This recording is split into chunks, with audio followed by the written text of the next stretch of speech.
देश को विदित हो चुका है, देश के आम आदमी को विदित हो चुका है कि किस प्रकार से केंद्र में बैठी हुई तानाशाही सरकार जो भारत के संविधान से खिलवाड़ करती है, जो बाबा साहब के संविधान को खत्म करना चाहती है, जो देश के लोकतंत्र को खत्म करना चाहती है, क्योंकि ये लोकतंत्र बाबा साहब का संविधान महिलाओं की बराबरी की बात करता है, दलितों के पिछड़ों के बराबरी के अधिकारों की बात करता है, जनता के वोट के अधिकार चुनी हुई सरकारों की बात करता है। इसलिए वो देश से लोकतंत्र को खत्म करना चाहते हैं। और आपने देखा कि चंडीगढ़ में कैसे दिन दहाड़े कैमरे के सामने किस प्रकार से वोटों की चोरी करने का काम भारतीय जनता पार्टी ने किया। और मैं सर्वोच्च न्यायालय का धन्यवाद करता हूं कि उन्होंने इस पर संज्ञान लिया। वो वीडियो सामने आई कि कैसे एक बार 16 वोट वाली पार्टी को जिता दिया जाता है और 20 वोट वाली को हरा दिया जाता है, किसी के आम आदमी पार्टी के 8 वोट कैंसिल कर दिए जाते हैं। तो ये निश्चित रूप से ये बात चुनाव की नहीं है, मेयर चुनाव की नहीं है, ये बात इस देश के लोकतंत्र की है, ये बात बाबा साहब के संविधान की है। वो देश जो बाबा साहब अम्बेडकर ने रानी के पेट का ऑपरेशन करके जो वोट का अधिकार लोगों को दिया था,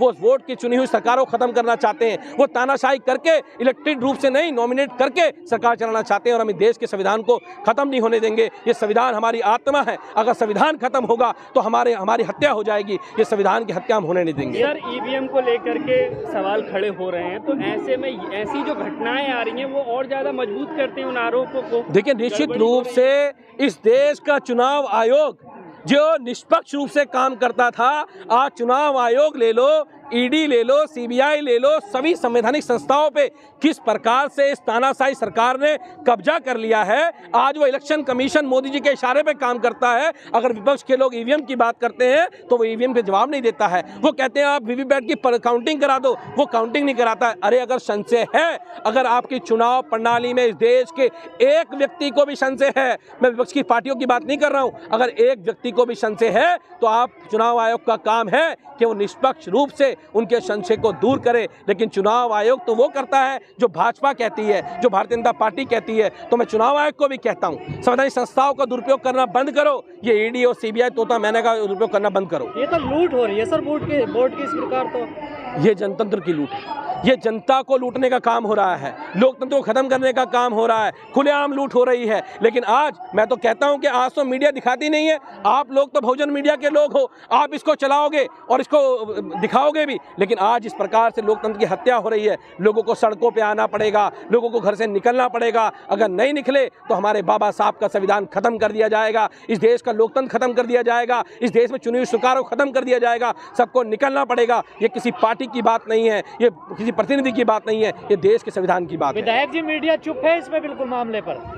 मीडिया मौन है, मीडिया चुप है। अगर मीडिया चुप नहीं होती तो देश को सच्चाई पता लगती, सच्चाई दिखाती। क्यों गायब हो गई?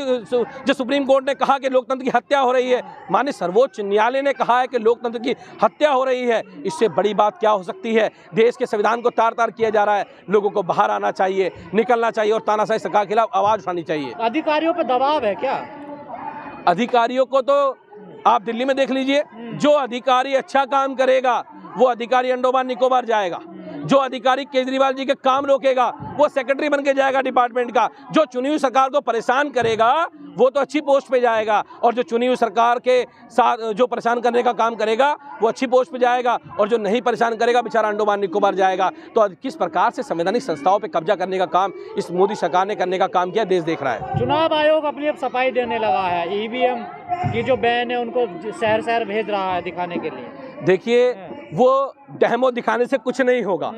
आपको ये बताना पड़ेगा कि वीवीपैट की पर्ची की काउंटिंग क्यों नहीं करते हो, क्या डर है आपको, किससे छुपा रहे हो, किसकी चोरी है? जनता को दिखाओ ना। चुनाव प्रणाली निष्पक्ष होनी चाहिए, पारदर्शिता होनी चाहिए। अगर एक व्यक्ति को भी संशय है तो संशय दूर करने का काम चुनाव आयोग का है। ये वीवीपैट लगाने से, वीवीपैट की काउंटिंग कराने से कुछ होगा, दिखाने से कुछ नहीं होगा। तो विधायक जी, ऑप्शन क्या है? अब तो बैलेट पेपर में भी गड़बड़ हो रही है, ईवीएम में भी गड़बड़ है। देखिए, मैं तो ये कहता हूँ कि चाहे वो ईवीएम हो, चाहे बैलेट पेपर हो, लेकिन कहीं भी अगर उसका दुरुपयोग किया जाएगा तो उसके खिलाफ आवाज़ उठेगी, उसके खिलाफ आवाज़ बुलंद होगी। और हम तो सड़क से लेकर संसद तक इसकी आवाज़ को उठाने का काम कर रहे हैं और चुप नहीं बैठेंगे। बड़े बड़े तानाशाही देश के अंदर आए हैं, लेकिन सबको जाना पड़ा है।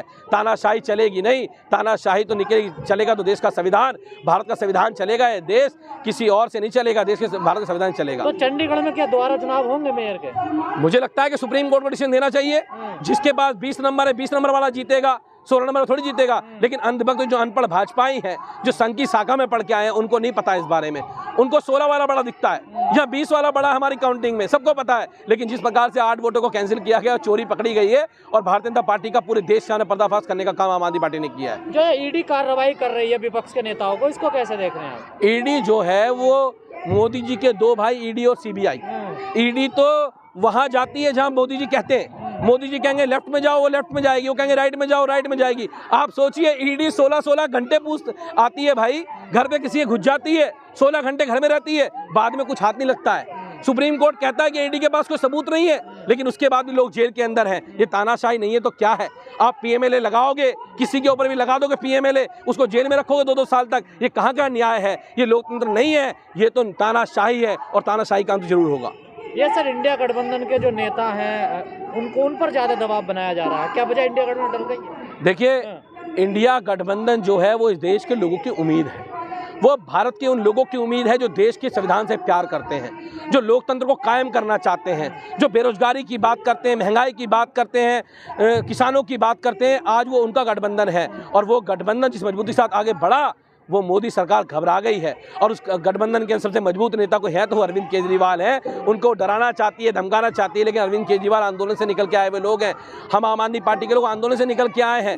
हम झुकने वाले नहीं हैं, हम डरने वाले नहीं हैं। हम मजबूती के साथ इनकी ईडी का भी सामना करेंगे, सीबीआई का भी सामना करेंगे, और देखेंगे नहीं जेल में जगह कितनी है।